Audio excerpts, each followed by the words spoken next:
عائشہ یہ تو غیبت ہو گئی، کیوں تم نے ان کی یہ عیب بیان کی؟ کہا کہ یا رسول اللہ یہ تو ان میں یہ عیب موجود ہے، وہ تو واقعی میں ناتی ہے۔ تو سرکار نے فرمایا کہ جو عیب جس میں ہو اس کو بیان کرنے ہی کو تو غیبت کہتے ہیں، اور اگر وہ عیب اس میں نہ ہو اور بیان کیا جائے تو اس کو بہتان کہتے ہیں، اور بہتان تو غیبت سے بھی بڑا گناہ ہو جاتا ہے۔ تو اس میں دو باتیں سمجھ میں آئی کہ غیبت زنا سے بھی بڑا گناہ ہے، اور ہم آج غیبت کو حلوہ پوری سمجھ کر کے معمولی گناہ سمجھ کے اس کو ہم کر رہے ہیں، لیکن انسان سمجھ نہیں پا رہا ہے کہ اس گناہ کا کتنا بڑا اثر ظاہر ہو رہا ہے۔ تو گناہوں سے انسان ایک وقت بھی محفوظ نہیں۔ جتنی دیر محفل میلاد میں بیٹھا رہے گا اتنی دیر بندہ گناہوں سے محفوظ رہے گا۔ اسی لیے اولیاء و صالحین فرماتے ہیں کہ جہاں پر اللہ اس کے رسول کی باتیں سکھائی جاتی ہے وہاں رحمت کی بارش ہوتی ہے، وہاں رحمتوں کا نزول ہوتا ہے۔ کیوں کہ وہاں قول خدا، قول مصطفیٰ پیش کیا جاتا ہے۔ جہاں سیکھنے اور سکھانے کی بات ہو، کیا اس سے بھی بڑی کوئی مجلس ہو سکتی ہے؟ مسجد نبوی ہے، وہاں دو جماعتیں ہیں۔ ایک جماعت وہ ہے جو نوافل نماز ادا کر نماز پڑھ رہی ہے، ایک جماعت، اور ایک وہ جماعت ہے جو بیٹھ کر کے دین کی باتیں سیکھ رہے ہیں اور سکھا رہے ہیں۔ سرکار اپنے حجرے سے باہر نکلے، دیکھیں کہ مسجد نبوی میں دو جماعتیں ہیں۔ ایک جماعت بیٹھ کر نفلی نمازیں پڑھ رہی ہے اور ایک جماعت دین کی باتیں سیکھ رہے ہیں اور سکھا رہے ہیں۔ سرکار دونوں جماعتوں کو ملاحظہ فرمایا، کہا وہ بھی حق پہ ہے، وہ بھی اچھا کام ہے، اور جو دین کی بات سیکھ رہے ہیں سکھا رہے ہیں یہ بھی اچھا ہے، مگر اس سے اچھا ہے انا معلم، کہ اللہ نے مجھے معلم بنا کر بھیجا ہے اور میں سیکھنے اور سکھانے والی مجلس کو زیادہ پسند کرتا ہوں۔ پتہ سے کیا چلا کہ وہ مجلس جہاں سیکھنے اور سکھانے والی بات ہو، وہ مجلس تمام مجلسوں میں ممتاز ہے، اور اس مجلس میں بیٹھنے والے لوگ تمام لوگوں میں ممتاز ہیں۔ آپ جو یہاں پر بیٹھے ہیں آپ ان لوگوں سے افضل ہیں جو اپنے گھروں میں سوئے ہیں، آپ ان لوگوں میں افضل ہیں جو لوگ سڑک اور کے حاشیے اور کنارے پہ کھڑے ہو کر دنیاوی باتیں کر رہے ہیں۔ اس لیے تو کہتے ہیں کہ جہاں اللہ کا رسول کی باتیں ہو وہاں رحمت کی بارش ہوتی ہے۔ تو یہ ٹیکنالوجی کا دور ہے، ترقی یافتہ دور ہے۔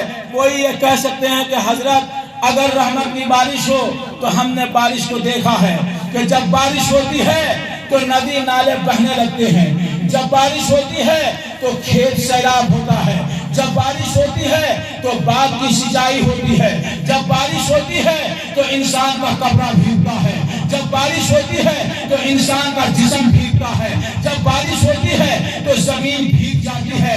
آج کہہ رہے ہیں کہ درسن پارے کے نوجوانوں نے مل کر ایک عظیم جلسہ منعقد کیا ہے، اور یہاں رحمت کی بارش جب ہو رہی ہے تو کپڑا کہاں بھیگ رہا ہے، جسم کہاں بھیگ رہا ہے، یہاں ندی نالے کہاں بہ رہے ہیں، یہاں زمین کہاں بھیگ رہی ہے، کھیت کہاں سیراب ہو رہا ہے، باغ کی کہاں سینچائی ہو رہی ہے۔ تو ان علماء کی موجودگی میں ذمہ داری کے ساتھ عرض کروں گا، ہاں میرے دوستو، وہ آسمان کی بارش کا کمال ہے کہ جب آسمان برستا ہے تو جسم بھیگتا ہے، آسمان برستا ہے تو کھیت سیراب ہوتا ہے، آسمان برستا ہے تو باغ کی سینچائی ہوتی ہے، آسمان برستا ہے تو ندی نالے بہنے لگتے ہیں، آسمان برستا ہے تو کپڑا بھیگتا ہے، آسمان برستا ہے تو جسم بھیگتا ہے، مگر جہاں رحمت کی بارش ہو وہاں جسم نہیں بھیگتا، وہاں انسان کا دل بھیگتا ہے، وہاں دل بھیگتا ہے، وہاں ایمان بھیگتا ہے،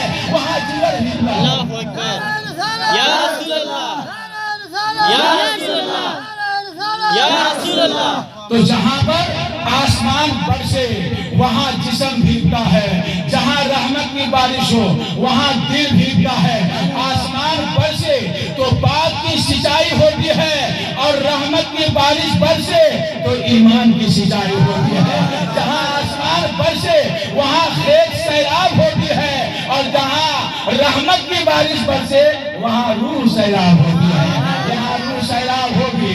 اسی لیے میں کہوں گا میرے دوستوں اور نوجوانوں بزرگوں، جب آپ گھر سے چلے ہوں گے نرم نرم بستر کو چھوڑ کر اپنے آرام کو قربان کر کے جب یہاں آئے ہیں تو آتے وقت